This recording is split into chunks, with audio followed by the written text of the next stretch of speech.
Hi guys, my name is Nonima Tikela. Welcome to my YouTube channel. So today we are talking about Advocate Batoy, the head of NPA.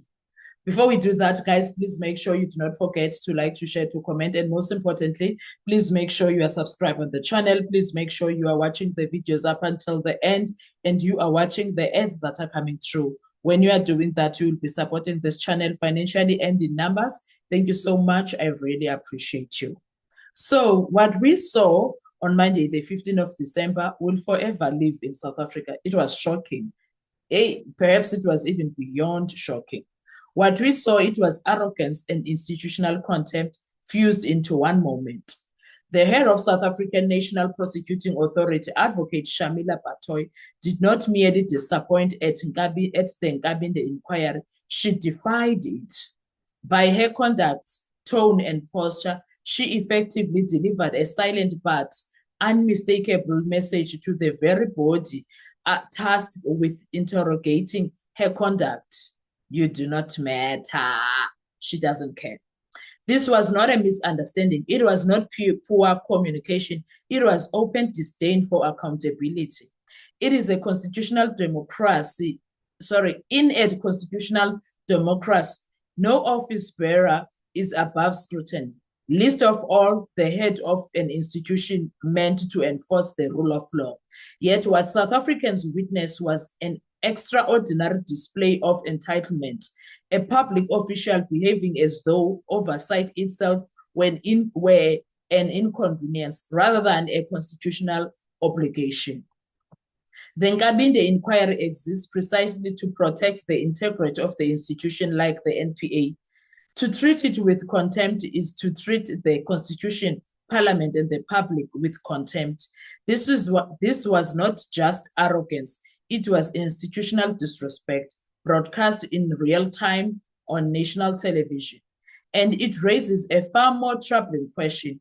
If the National Director of Public Prosecutions cannot be held to account with dignity and seriousness, then who exactly is the rule of law meant to restrain? That is what was left in our minds as South Africans, because we were like, what's going on? What was that? What did she just do now?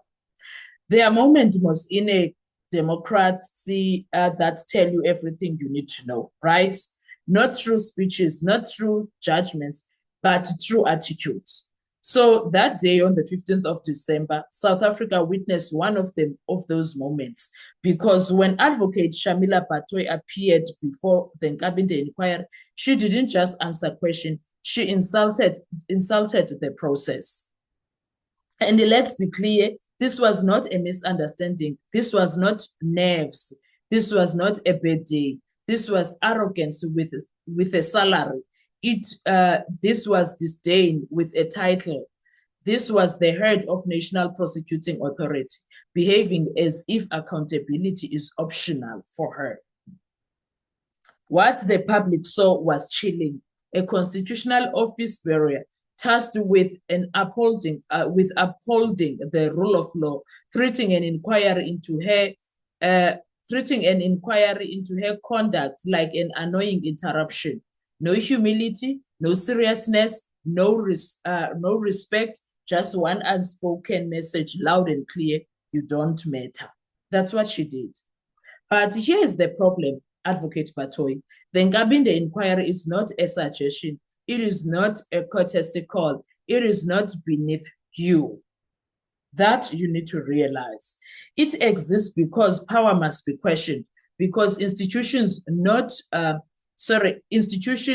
rot when leaders stop answering. And when the head of the NPA treats oversight with contempt, she is not defying an inquiry, she is defying the Constitution. Let's remind ourselves of something, right? The NPA is not a kingdom. The NDPP is not a monarch. And prosecutorial independence does not mean prosecutorial arrogance. Independence protects decisions, not attitudes, not misconduct, not stonewalling. Oversight is the pride of power. And on the 15th of December, the prize was refused. What South Africans saw was not strength, It was entitlement, the kind that says, I answer when I want, I explain what I choose, I am too important to be questioned.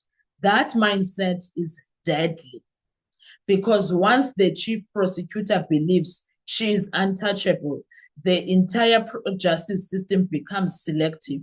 And selective justice is not justice, it's impunity. If the head of NPA is acting like that, and here's the most dangerous part of it all.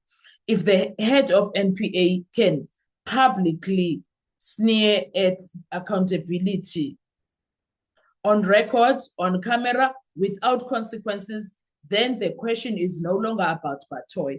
The question is about South Africa.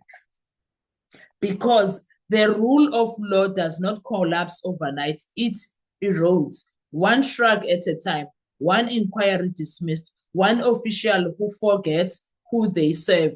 And on Monday, the 15th of December, 2025, the middle finger wasn't aimed at the Nkabinde inquiry. It was aimed at us as South Africans, at you, at me, at them, it was aimed at South Africans. Remember this moment, because history always records the day accountability was mocked before it was buried. It was the day Batoy decided she's walking out, she's not answering on anyone, and South Africa witnessed a moment that will echo through our democracy.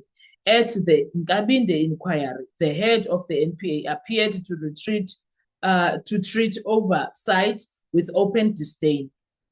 That is what this video is about. It's breaking down why that moment matters, what constitution accountability requires, and how arrogance at the top corrodes the rule of law. This isn't about personalities, it's about power, oversight, and impunity. That is exactly what we dealt with. Prosecutorial independence does not equal immunity from accountability. In this analysis that I just did, we talk about that, examine the conduct of the NPA head at the Nkabinde inquiry, why oversight existed, and what happens when constitutional obligations are treated as inconveniences. If leaders sneer at scrutiny, institution weaken, and democracy pays the price. One hearing, one attitude, one chilling message. This is the moment many say accountability was mocked in public. And you need to watch this video for the breakdown and decide for yourself what it means for justice of South Africa. Because wow, Batoy, I mean. Umama Batoy decided to choose a middle finger, guys. I'm not doing this with you. After writing a letter and triggering the entire inquiry herself, now she's like, choose a middle finger. I'm not doing this with you guys. Imagine that. Anyway, what are your thoughts when it comes to this? Let's talk comment section. I want to hear your views. Thank you so much. You are really appreciated. Enjoy your day. Bye-bye.